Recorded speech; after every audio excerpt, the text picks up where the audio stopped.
आपने रामकृष्ण परमहंस के बारे में सुना है? उनके जीवन काल में ही लोग उन्हें भगवान की तरह पूछते थे। वे लोगों से बात कर रहे होते और वे कहते, जरा ठहरो। वे अंदर जाते और अपनी पत्नी से पूछते, आज खाने में क्या है? उनकी पत्नी शारदा को इससे बहुत शर्मिंदगी होती थी। उन्होंने कहा, रोने का कोई मतलब नहीं है, समय आ गया है।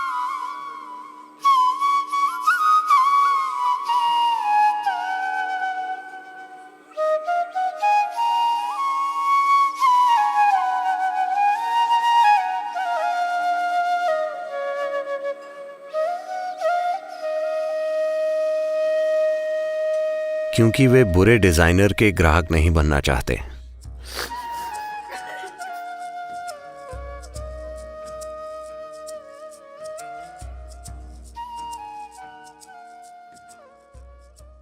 अब मैं चाहता हूं कि इस समय मैं जो भी कह रहा हूं आप उसे सही संदर्भ में समझें, क्योंकि इसे आसानी से गलत समझा जा सकता है। आत्मज्ञान क्या है?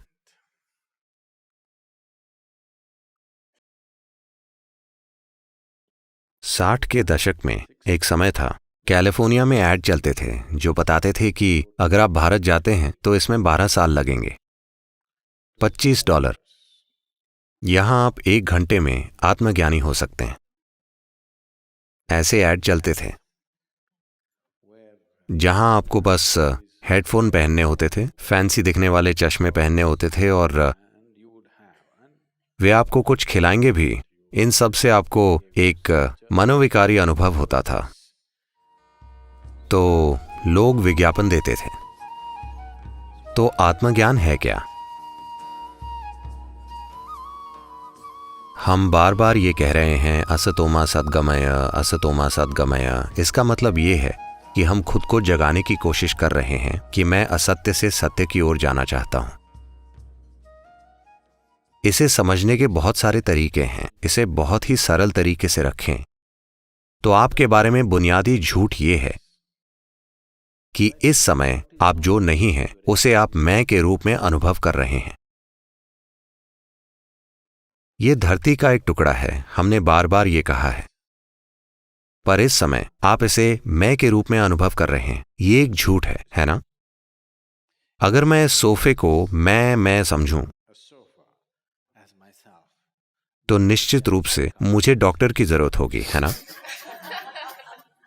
हाँ या ना?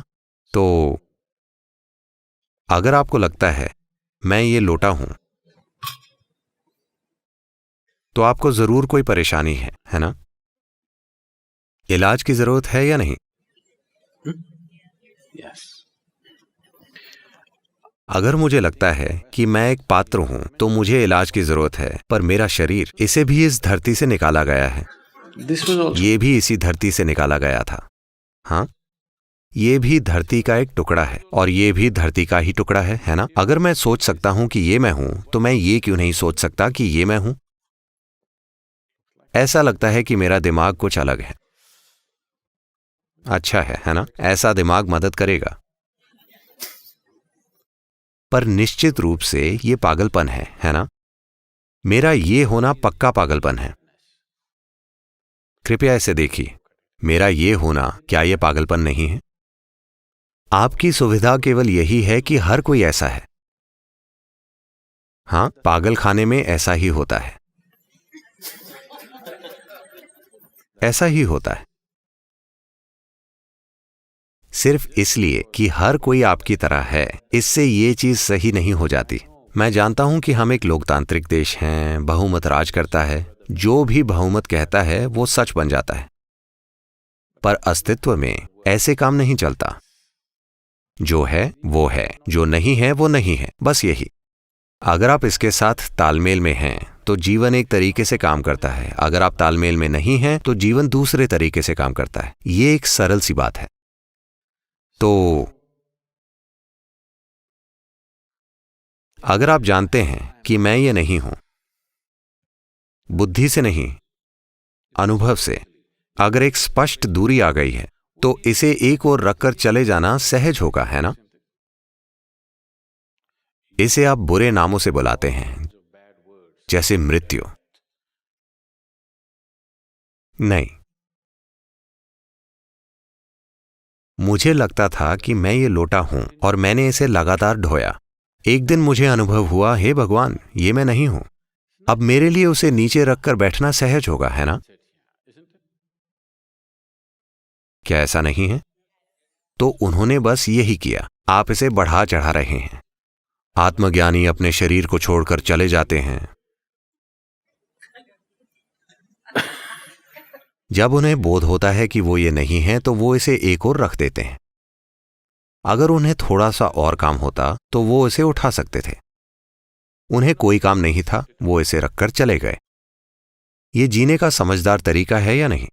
अगर आपको इस लोटे से काम है तो आप इसे हर कहीं ढोएंगे। कोई काम नहीं है तो आप इसे यहीं छोड़ देंगे। इसलिए जब आत्मज्ञान होता है तो 90% ऐसा होता है कि आत्मज्ञान और शरीर छोड़ना एक ही समय पर होता है। जब तक आप शरीर की यंत्र प्रक्रिया को नहीं समझते, आप शरीर को बनाए नहीं रख सकते। जो लोग भक्ति के मार्ग पर होते हैं, आमतौर पर आप देखेंगे कि उनमें से ज्यादातर जल्दी मर जाएंगे। ये मृत्यु नहीं है। जिस पल उन्हें ज्ञान हुआ, वे शरीर को एक ओर रखकर चले गए। आप पूरा इतिहास देखिए, कितने ही योगियों और आत्मज्ञानियों ने 28 से 36 साल की उम्र में शरीर छोड़ दिया। वे उसी उम्र में चले जाते हैं। क्या आपने इस पर ध्यान दिया है? India is replete with such people. Bharat में ऐसे लोगों की भरमार रही है। उनके जाने का यही समय है। आपने रामकृष्ण परमहंस के बारे में सुना है? आपने विवेकानंद के बारे में सुना है? वे पहले योगी थे जो 1893 में यूनाइटेड स्टेट्स आए थे। वे पहले योगी थे। उनके गुरु रामकृष्ण परमहंस थे। वे एक भक्त थे। उनकी एक देवी मां है और वे समर्पित हैं और वे एकदम अलग ही तरह के हैं। उनके जीवन काल में ही लोग उन्हें भगवान की तरह पूजते थे।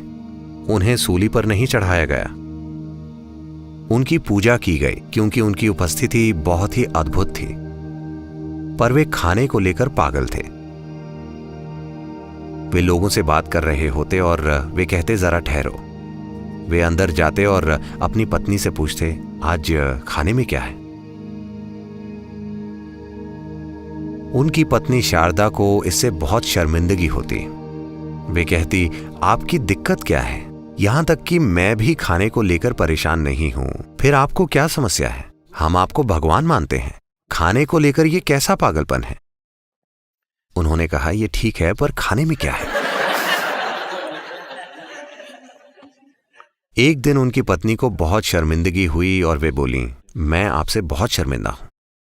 आप खाने को लेकर इतने पागल क्यों हैं? वे बोले, आपको पता है देश के उस हिस्से में भोजन हमेशा नहीं, भारत में हम ऐसी प्लेट में नहीं खाते, हम ऐसी प्लेट में खाते हैं।